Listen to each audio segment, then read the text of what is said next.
My name is John Burns. I'm a resident of Raleigh. I'm a candidate for Wake County Commission.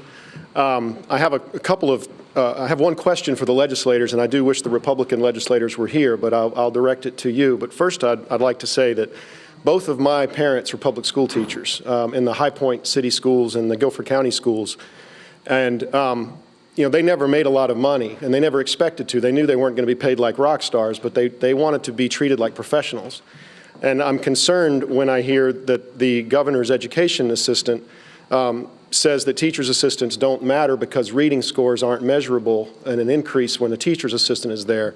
My mother was a kindergarten teacher. She couldn't go to the bathroom during the day if she didn't have a teacher's assistant. And that is the type of, these folks want to be treated like professionals. And what I'm concerned about from the legislators is that our current General Assembly is defunding at the state level, pushing responsibilities down to the county commission and the school board level, and at the same time handcuffing county commission's ability to raise the funds necessary to meet those responsibilities. There is a bill currently pending in the state Senate that I think comes up for a vote tomorrow, which would tell county people that counties could have referenda to raise sales taxes, but would force us to choose between education or transit. That seems to me to be not only a false choice, but economically stupid. And I would ask the legislators here today whether you would commit to oppose that bill, which I believe is House Bill 1224, and whether you believe that we are currently setting up false choices in our legislature. Thank you. All right, Greg, I'll let you answer that question. Well, I'm opposed to that bill, and I do believe there are a lot of false choices. I already talked about some of them, but I want to go back to an earlier point that John made, which is when are we going to stop testing everything and making every value decision about education based on achievement tests of math and reading? There are so much more to our children than just math and reading tests.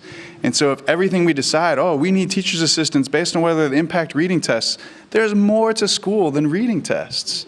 And right now, the proposal is to cut third grade teachers' assistants at the same time that we're implementing the Read to Achieve program, which massively increases the number of achievement tests for third graders on reading. You can't expect kids then to all of a sudden be better performers and meet these new standards if you take away the resources that help them meet their basic needs every day. So what's the solution?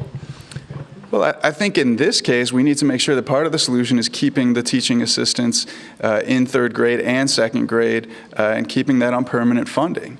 I also believe that we really need to just reevaluate our entire educational system to think about what do we value.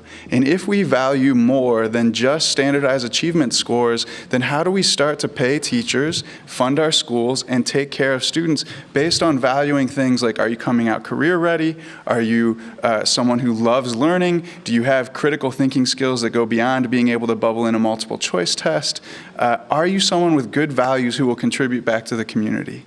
For the latest WNCN uploads, subscribe or click here.